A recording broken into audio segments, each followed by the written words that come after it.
Thanks so much for joining us during Bladder Cancer Awareness Month. Hello, I'm Jane Brown of Zoomer Radio in Toronto.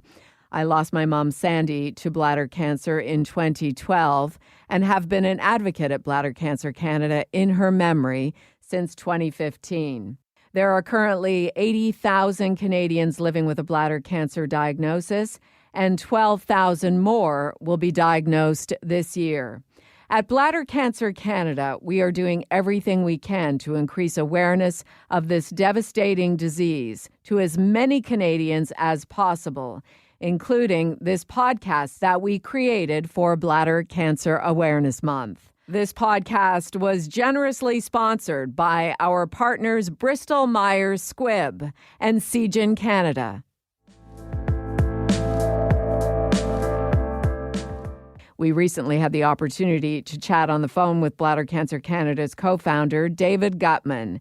Considered by many to still be the heart of the organization, David shared his thoughts on the organization that he started with Jack Moon and how 11 years later, we're still helping thousands of Canadians be more bladder cancer aware. Here is his story. David, you are a well-known bladder cancer survivor in our community. Can you give us an update on your current health? Well, thanks to modern medicine, I'm alive today, and my health is as good as it gets for someone my age who's had a radical cystectomy. This is thanks to my medical team, including my current urologist, Dr. Alex Slada, for their wonderful care and treatment. We don't talk a lot about the fact that this disease can be deadly if it's not diagnosed and treated early. We've lost a lot of people to the disease, and a number of them were friends of mine. This is a hard time for so many that are not only undergoing bladder cancer treatment or are survivors. We are now dealing with COVID and the fear that it has created and the added difficulties associated in attending hospitals and in some cases, delays in treatment. David, who turned 80 last year, is like many elderly Canadians. He is taking precautions to protect himself and others during the pandemic.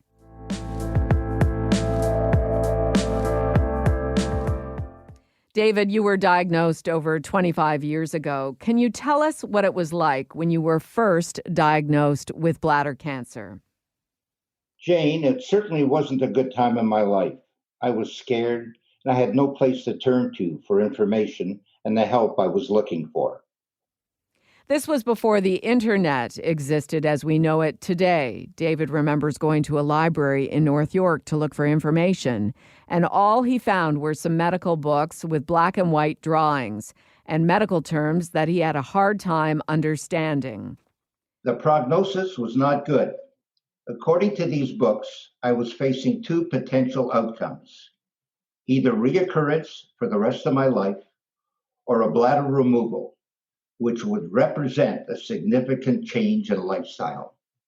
For the first time in his life, David became proactive about his health care, researching the best bladder cancer doctors in Canada.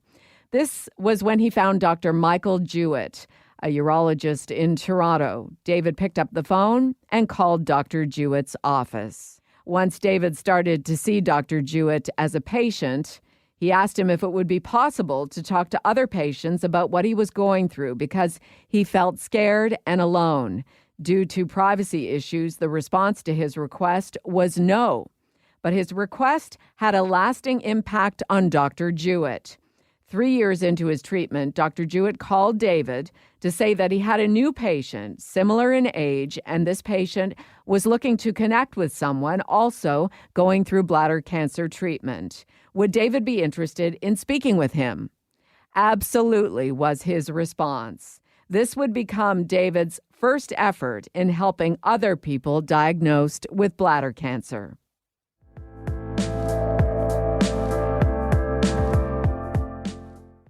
David, there was very little support for bladder cancer patients in Canada 25 years ago. What happened to change that? How did you get involved? That's a good question, Jane. I owe Dr. Jewett a great deal of gratitude, not just for the quality of care he provided to me, but also for opening the door for Jack Moon and I to address the needs for advocacy for bladder cancer patients across Canada. Over the next few years after his initial diagnosis, David would continue to see Dr. Jewett as a patient, and a connection between the two men grew. 6 years into his treatment, Dr. Jewett asked if David would be interested in doing a presentation with him at a local hospital from a doctor-patient perspective. He, of course, said yes. On the evening of the event at Toronto General Hospital, Dr. Jewett shows up with an overhead projector, slide projector, VCR, and flip chart. He holds our attention, explaining in detail the types, grades, and how the disease may progress and the treatments available. There is amusement in his voice as he recounts this story, and it's easy to imagine a much younger and mischievous David sizing up the room. When it's his turn to take the stage, he comments on how well-prepared Dr. Jewett is, saying, "I don't have any slides or videos, but I have one thing that Dr. Jewett doesn't have.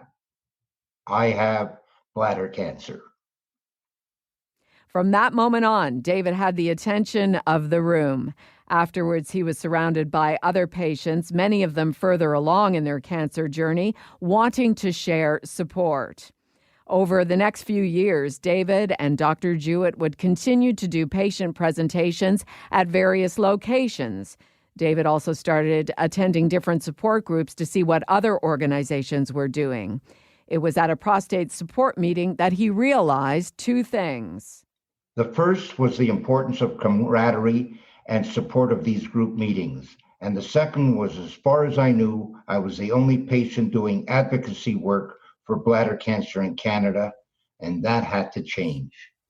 Unfortunately, Dr. Jewett had other plans for him at that time. David's bladder cancer returned. This time, it was muscle invasive. Dr. Jewett advised that David undergo a radical cystectomy, the removal of the bladder, and his prostate as well. The procedure was a success, and 5 years later, while still maintaining their connection, Dr. Jewett called David with an invitation that would change everything. David learned that an advocacy and support group had recently formed in the U.S. called Beacon, which stands for Bladder Cancer Advocacy Network. Dr. Jewett had joined their scientific medical board, and through Dr. Jewett, Beacon's co-founder, Diane Quayle, invited David to attend their patient meeting in Chicago. David's answer was, of course, absolutely. David and his wife, Marilyn, made the 12-hour drive to Chicago that fall, and on a Saturday morning in October 2007, he found himself sitting in a room with about 40 other bladder cancer patients in various stages of their diagnoses. David was introduced by Diane as the only Canadian in the room and a 12-year survivor. The attendees had never met anyone that had survived as long with the disease as David had. People started coming over to him, shaking his hand, putting their arms around him. I remember many people telling me, "Now I believe I have a chance to survive." And that's probably the moment when I realized what I needed to do. On the drive back to Canada, David told his wife, Marilyn, "This is important work. I have to do it." In the summer of 2008, David attended Beacon's first think tank in Canada in Mont-Tremblant, outside of Montreal. Dr. Jewett was presenting alongside numerous other doctors, including Dr. Wasim Kassouf, who would become the first medical advisory board chair for Bladder Cancer Canada. I remember being one of the 4 patients interacting with the doctors in the room between presentations. This interaction over the years has grown dramatically, both in Beacon's think tank, and bladder cancer's quality of care meetings, as the doctors ask, what is the patient's experience and how can we improve the quality of care? Following the think tank meeting, David, Diane, and Dr. Jewett had lunch. And David said the same thing to her that he had said to his wife not that long before. There needs to be bladder cancer patient support and advocacy in Canada. Diane said she would help. She posted on the BCAN website that volunteers were needed to do advocacy work in Canada. Dr. Jewett also helped, approaching other urologists across Canada looking for help finding a volunteer. David interviewed a number of people and then, through BCAN, was introduced to Jack Moon, a fellow Canadian living outside of Toronto. The two men met for coffee, and David remembers Jack telling him that he was doing patient support work for BCAN in the U.S., and they agreed it was important to be doing the same kind of work in Canada.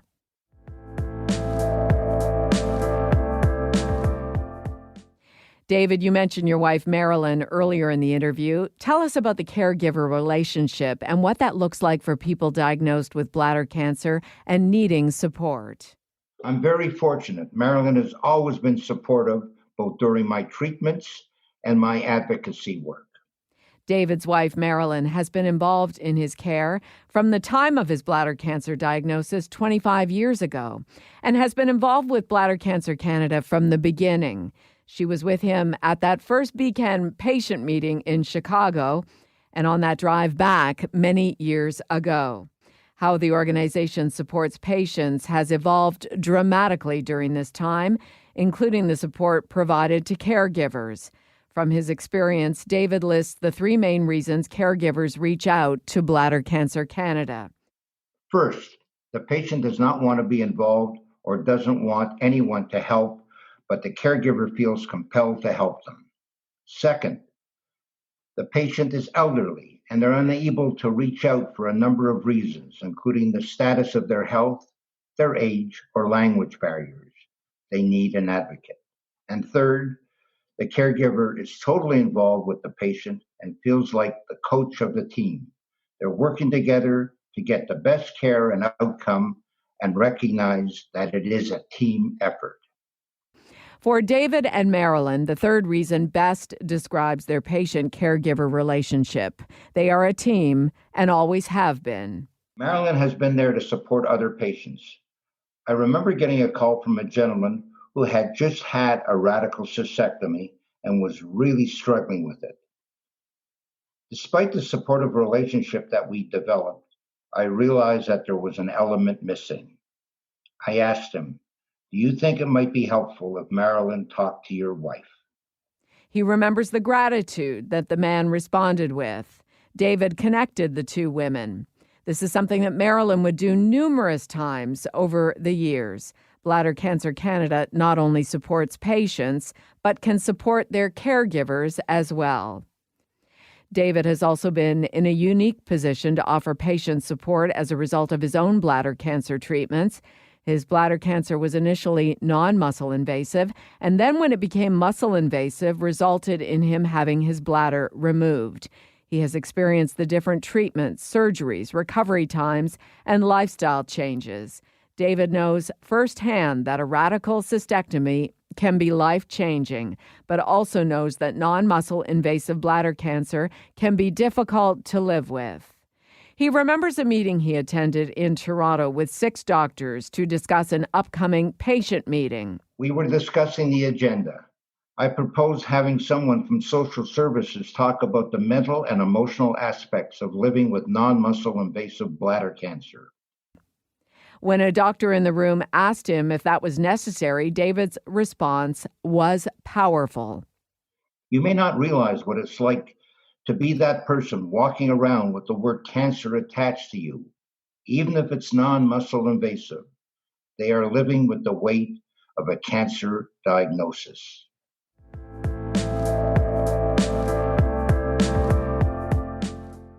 David, as the organization continues with its mission to provide patient support, increase awareness, and fund research, what is one thing you wish everyone knew about bladder cancer? My wish today is that I don't want my grandchildren, your children, or grandchildren to have to face this disease.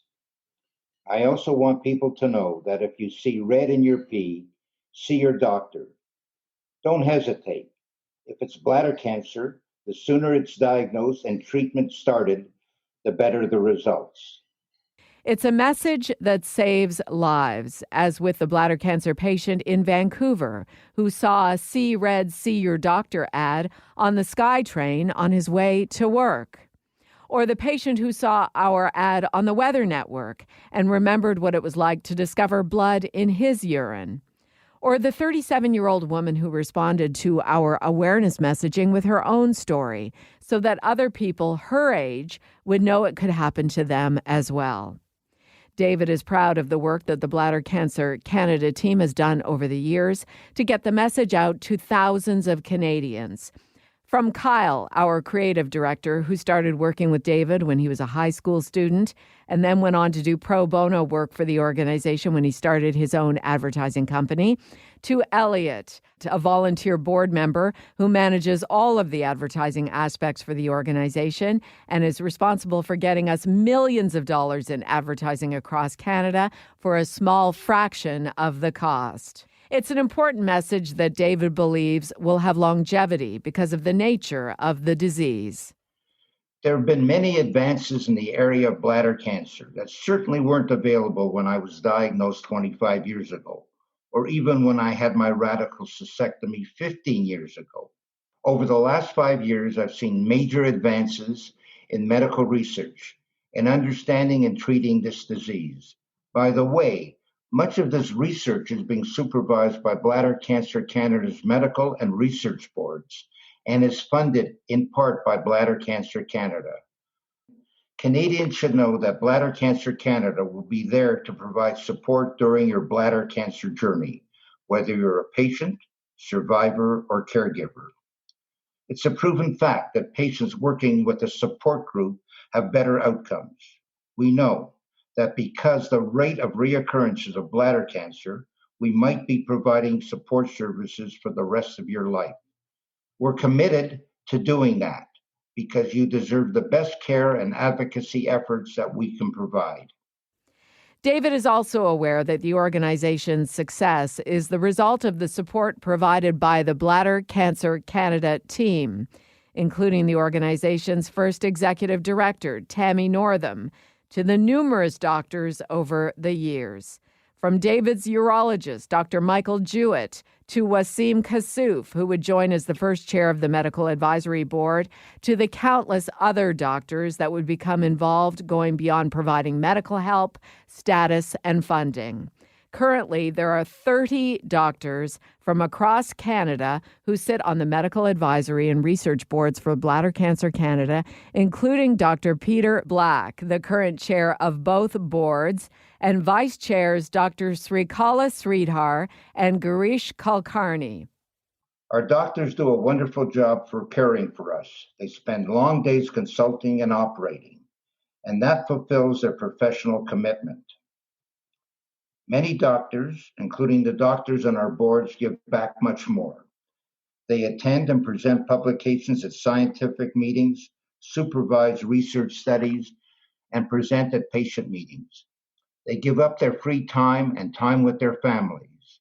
They're there to help us now and in the future. We owe them a great gratitude. For David, this is an environment that resonates strongly with him. Having been raised in a modest household, his own parents taught him the importance of giving back to the community, to help those less fortunate than themselves.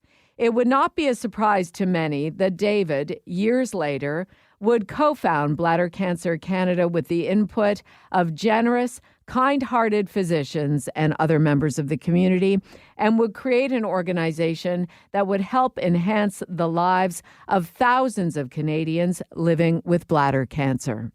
Working with the volunteer board of directors for Bladder Cancer Canada, the staff and team of doctors brings me full circle of how I grew up, to take care of others and give back to my community. Bladder Cancer Canada is one of my proudest accomplishments. I thank my parents for instilling those values in me.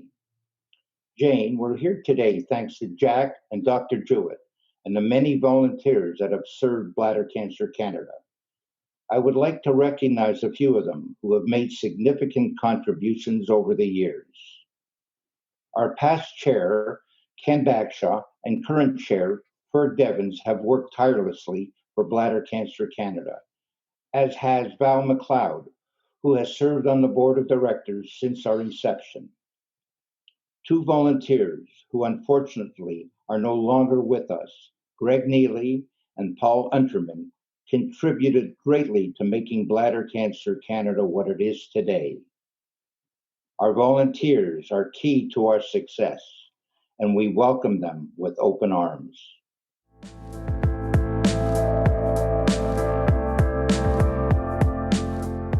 There are currently 80,000 Canadians living with a bladder cancer diagnosis, and 12,000 more will be diagnosed this year. At Bladder Cancer Canada, we are doing everything we can to increase awareness of this devastating disease to as many Canadians as possible. Bladder Cancer Canada's mission is simple: to support patients, increase awareness, and fund research. You can find out more information about bladder cancer and our organization by visiting our website at bladdercancercanada.org. Please join us in making our vision a reality, a world where bladder cancer is just a memory. If you enjoyed today's podcast, help us make a difference. Consider making a donation at bladdercancercanada.org. We commit to using all funds in a responsible and transparent way, ensuring your donation helps Canadians in their fight against bladder cancer. This podcast was generously sponsored by our partners Bristol Myers Squibb and Seagen Canada. I'm Jane Brown. Thank you so much for listening.